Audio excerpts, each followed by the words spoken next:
Welcome back, everybody, to the Even Your Dynasty show.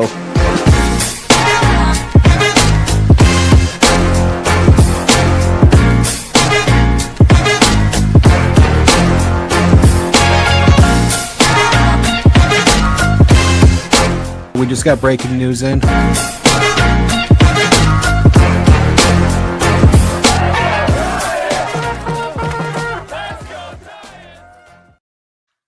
Welcome back, everybody, to the Even Your Dynasty show. We are now just a little bit past a quarter of the way through the season, so we're going to do kind of a breakdown on where the Giants stand right now, what they've done well, where they could improve, all that good stuff. I know that the old saying goes that you can't really judge a team until they're 40 games into the season. Well, we've passed that at this point. I think we have a pretty good idea of who this Giants team is. We can see kind of what their identity has been so far, and there's some pretty clear things that they could look to improve on. Now, we are doing this video. Obviously, it's a Friday morning. That means we aren't going to do our live show tonight. Obviously, yesterday didn't happen. What didn't really work for everyone's schedule. And then we're not going to do it tonight because of the night game. So we are going to do it tomorrow night after the A's Giants game, the Saturday night game, which will be, it's a 6 o'clock first pitch, or 6:05. So that game should end at kind of a reasonable time where we can go ahead and run a live show afterward. We might even go live kind of during the last couple innings, so you might get some kind of live reactions, etc., from that. Other than that, appreciate the support everybody has given. If you do enjoy the content, please do hit the like button, hit the subscribe. It's really helping the channel grow and everything. It's a lot of fun interacting with all of you guys on here. The minor league video, our last one, is about to hit 1,500 views for the first time on one of those videos. So you guys are amazing when it comes to supporting those. I enjoy doing them. They're a ton of work to put those videos out, and you guys make it worthwhile. So I appreciate that. Hopefully we're going to be able to reward you all with a really good guest here in the next couple of weeks. When we get that nailed down, we will try to announce that, but it is somebody that does a lot of work covering the Giants minor league system. So fingers crossed on that. But getting over to the Giants, the big league team, this is what we're here to talk about today. They're 25-19 on the season. They are in third place of the NL West. My preseason prediction was 86-76, third in the West, missed the playoffs. Right now, they're in the third wild card spot. They're one game ahead of the St. Louis Cardinals, and they're 2 games ahead of the Arizona Diamondbacks, who unfortunately just took 2 of 3 from the Giants in San Francisco. Giants have kind of struggled on the in the division games. They're 4-5 on the season, which sounds kind of better than it feels, because the 3-1 of those were against Colorado, and they're 1-4 against San Diego and Arizona. So not ideal there. They're in a bit of a cold stretch right now, but I think we have kind of a pretty good feel on who the team is right now. And that's somehow they actually have scored the 8th most runs offensively, even though they've had a wildly inconsistent offense. You look at most of the numbers across the board, they're about middle of the pack OPS, middle of the pack in home runs hit. They're about middle of the pack in on base percentage. So they do get on base about league average. They hit home runs about league average. They're stealing bases a little below average. Their team batting average is about 23rd or in baseball. So they're not hitting for a high average. I do think that is something that they would need to improve if they want more consistency out of their runs scored. It's just kind of proven that hits do more damage than walks do in Major League Baseball. That doesn't mean you don't still try and just get on base, but hits give guys opportunities to take extra bags. Walks do not. So I would like to see that improve. Pitching wise, they're 10th in runs allowed. They're 8th in team ERA. They've been rock solid. Their bullpen has been really good for any non-Justin Verlander start this season. Overall, they've been pretty solid. And the rotation, it's got some, it's solidifying a little bit, but there are some spots where they can look to improve. So all in all, that's where they stand statistically. Now, there are some pretty obvious holes with this team, and I'm not a believer in resting on your laurels and just accepting a team for what it is and saying, oh well, they're in the playoff spot currently and They're outperforming expectations. So we shouldn't make any moves. We don't want to ruffle any feathers. We don't want to do anything that's going to upset the chemistry, whatever. I'm not a believer in that. I'm a believer in dealing with stuff before they become a problem and they actually start causing you to lose too many games. And there's a couple pretty obvious spots with this team. We're beyond the point of small sample sizes at this point. It has been 44 games. And for many of the players we're going to talk about, their problems date back to last season. But a couple of the big things to me. The rotation. Now, Verlander has turned himself around. He's solved a lot of the issues he's dealt with. He's had horrible luck. The bullpen seems to blow every lead that he hands them. Robbie Ray has been really good since he found his command, and even when he didn't find his command, he was still scrapping and finding ways to win games. They're 9-0 in his starts this season. So Robbie Ray, I'm not concerned about. Logan Webb's got a 2.6 ERA. He's probably a top 3 candidate to win the Cy Young right now in the National League, behind Yoshinobu Yamamoto and Paul Skeens. So Webb has been not a problem really this season. But the back end of the rotation, which it's a 4 and 5 starter, you can manage expectations for those guys in general. But to me, I look at what Jordan Hicks and Landon Roop have done, and I'm a huge believer in Landon Roop. I do think he has some stuff he needs to work on. The command hasn't been as sharp as it was in spring. That was the one thing in spring. His command was phenomenal, and that was part of why I'm a big believer in Landon Roop. It feels like he's nibbling too much. It feels like he doesn't trust his sinker too much currently. And he's been really struggling going through the second and third time in an order, especially because every hitter knows just sit on his curveball. There's I don't remember who it was. One of the people on the Giants, it might have been just Kruko talking during a game where he's like, how effective is an elite curveball if you're throwing it 55, 60% of the time? And teams know that, and they're going to sit on that. Hitters aren't idiots. They're going to sit on that pitch. So he throws 94, 95. That is plenty fast for his fastball or for his sinker. So he needs to get the location down around the knees. He needs to get in the strike zone. Can't be handing out all the free passes. I do wonder if maybe he's better suited for a bulk role. Currently, at least, I think long term he can be a starter, but currently that might be his best role. And then the other one, Jordan Hicks. At what point do we stop making excuses for the guy? I mean, there's a lot of people like to point to the expected statistics, and I hate expected stats. I hate the whole, oh, well, it says that he should only have a 3.7 ERA and his FIP is 3.5 and 3.5, and he's just dealing with bad luck. Every pitcher in Major League Baseball deals with a degree of bad luck. But the reality is he is horrible when runners reach base. He's really solid when there's nobody on. I don't know if it's a comfort thing in the windup. I don't know if it's a mindset thing. I couldn't tell you guys. I'm not in his head. But the reality is the numbers back that up. Hitters are hitting over 100 points better with runners on base than they are with the bases empty on Jordan Hicks right now. He struggles so much to pitch through adversity.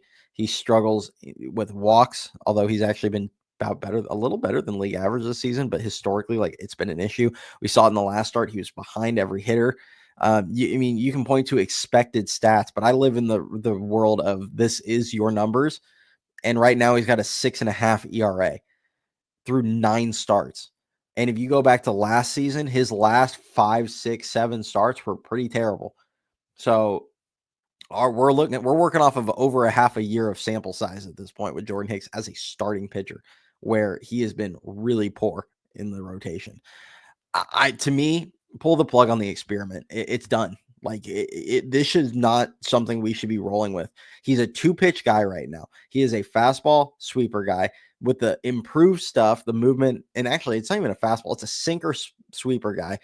And when you're basically a 2-pitch guy because you refuse to use your 4-seam and your splitter because you're throwing the other 2 pitches 85% of the time, hitters sit on those. And it's obvious he's not getting whiffs. He's not striking out guys. This is a guy that used to strike out hitters in the bullpen at an 87% or 27% rate. Right now he's sitting around 20.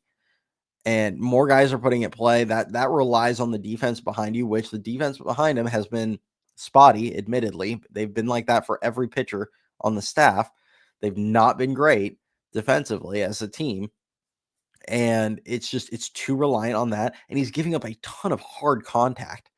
And that's just because hitters are sitting on certain pitches. So while he does draw ground balls at an elite rate, I don't sit there and go, I don't like looking at the numbers and going, oh, well, they only hit it 94 miles an hour and it was on this launch angle. And that means it should have been an out. Hitters aren't terrible around Major League Baseball. When you have a runner on first base and you're playing against a righty and you leave the entire right side of the infield open, we've seen it with Flores. He does this a ton. But when you play the second baseman just a hair to the right, because now they can't shift across, but just a hair to the right of second base, and you have that whole right side open, and you're throwing sinkers on the outside corner, and the guy punches one into right field that he only hit 85, 90 miles per hour, and they try and put out an expected stat saying, oh, it should have been an out. No, it shouldn't have. The hitter did what he's supposed to do against that defense. Like that's the stuff where I think it just completely misses the mark. But aside from that, we'll get back on track here. He just, frankly, he's not a starting pitcher to me. I'm so done on that experiment. And right now, you look at the Giants and the young arms they have right now. You have Hayden Birdsong, who, admittedly, like 2 of his last 5 or 6 starts have not been great. He came into the game against Arizona for Jordan Hicks. He promptly gave up 2 home runs. Now, my counter argument to that would be, well, let's maybe enter the game or put this kid in a game where he's getting to like ease his way in and he's not just jumping in with runners on first and third. And a lot of people can sit there and say, oh, well, that's the job description when you're in the pen. Well, he's a starting pitcher. Like he's a starting pitcher masquerading as a bullpen arm right now. I'm not a big fan of that. I don't like that they do that with Randy Rodriguez, especially the younger pitchers. I don't like it, but it is what it is. They're just throwing them to the fire and hoping they, or throwing them in the water and hoping they swim. But to me, get Birdsong in the rotation. To me, I see a guy like Kyle Harrison, whose fastball has been better. His slider shape and movement has been overall better than it was in recent years. I don't think it's a plus pitch or anything, but the fact is his fastball is now touching 96, 97. That's an elite pitch. And his slider and changeup are at least around average. The command's a bit spotty, but I would have a lot more faith in Kyle in the rotation right now than I would in Jordan Hicks or Landon Roop at the current moment. And then there's a wild card in all of this. Over in AAA right now, you have Carson Wisenhunt, who has now completed 7 innings in 3 consecutive starts. Now, he's not I'm always a fan of when a pitcher has an elite pitch. He has one. His changeup's elite. It's so good that he gets a near 50% whiff rate on the last couple of years. It's so good that hitters know it's coming and they can't hit it. Every hitter in the Pacific Coast League knows that when they get 2 strikes on him, Carson Wisenhunt's going to try and strike him out with a changeup or get a soft contact. And he still throws it all the time, and hitters still can't hit it because it's so good. When you have a changeup that's got like a 15-mile-an-hour difference from your fastball, even though it has the same arm action and everything, it's just so severe that he gets some of the goofiest swings on that pitch. And, you can he still backs it up by throwing between 93 and 95. So he's got a good fastball. He's got a good changeup. Breaking ball is admittedly a big work in progress, but he's been really efficient. He's fixed the walk issues that have plagued him in the last few years. And now he struggled on the road historically. He has struggled in some of these elevation environments. We'll see how he does. He hasn't really pitched in a ton of them yet, and that could be part of why his numbers look good. But to me, how many elevation places is he going to pitch at in the major leagues outside of Coors Field? Most of the parks don't play as live as most of those yards in the Pacific Coast League. So I'm not as concerned with anything like that. He's been phenomenal this year. He's kind of a wild card as a guy that you could put in the rotation at some point in the near future, but I do think he is behind Harrison and Birdsong for more reasons than just they're already in the majors and on the 40 and he is not. But either way, those are 3 different starting pitchers that I would rather see in the rotation right now than 2 of the guys we currently have. So that, to me, that's a change to make.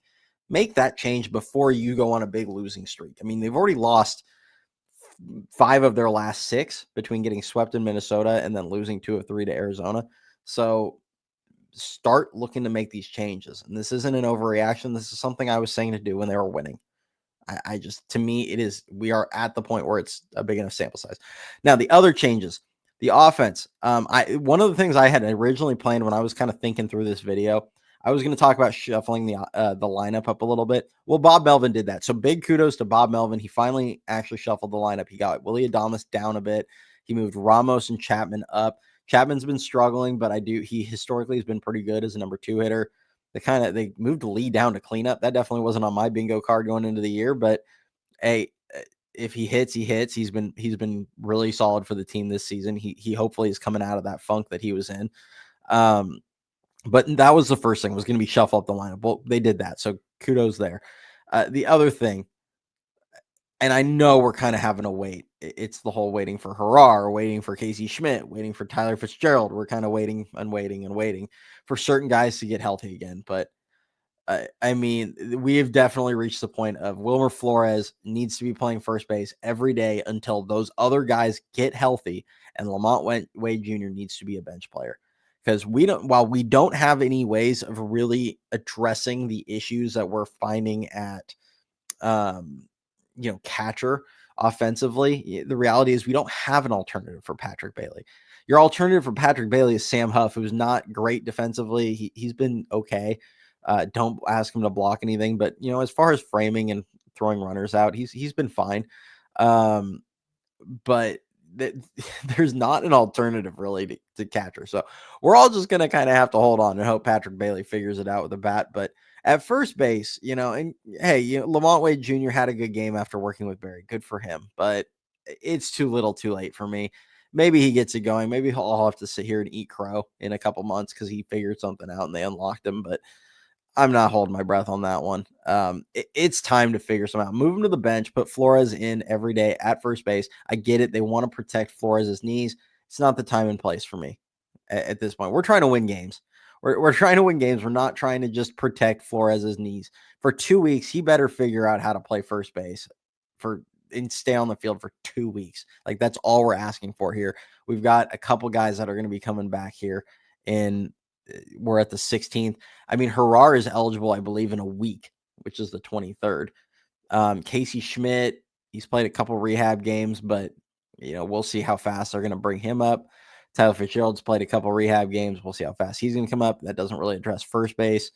But either way, I don't care if David Villar's got to play first base. I don't care if Wilmer Flores has got to play first base. I mean, Villar's looked better than Wade, if we're being honest, and that's kind of a low bar because Villar hasn't exactly looked like a world beater out there, but he's worked some quality at bats for a guy that hasn't really gotten much playing time. And defensively, Wade's below average. The numbers back that claim. It's not just me saying something to say something. Like, he's a below average defensive first baseman right now, statistically speaking. So yeah, make a move at first. Do something. Quit just trotting out the same lineup. And that's something that Melvin has done through the first 40 so odd games, is they've trotted out largely the same lineup. And I think it's beneficial in some regards. It also, in other regards, it feels like an overcorrection from Farhan, who would have tinkered about 74 times already this season. So I feel like we need to find some kind of healthy balance where it's no longer just stick with the status quo and be happy with whatever results we get. Like, I think we've reached the point of needing to make a few moves with the team to try and get them going again. They kind of need a spark, and there's not really much as far as like exciting prospects to just call up to plug them in there. I mean, Luciano is the only guy really down in AAA right now, and he's having a good year, but nothing like forcing the issue. Luis Matos is an option on the big league roster to get more at bats. He obviously had a really hot 3 games, and then they sat him. And then since he's come back, since they've played him the last few times, it's cooled off a bit, which is one of my gripes on how they handle young players. That to me felt like a self-inflicted cool off of a young player. They have a few options, but to me, like, you can't just keep trotting out Mr. sub 500 OPS and expecting different results. Like, we've passed that point. So that's all I have for right now. It's a lot we've already talked about, but I just wanted to give kind of my 2 cents on where the team currently stands. We'll be back with the live show tomorrow night, like I said. And other than that, go Giants, and we'll talk to y'all tomorrow.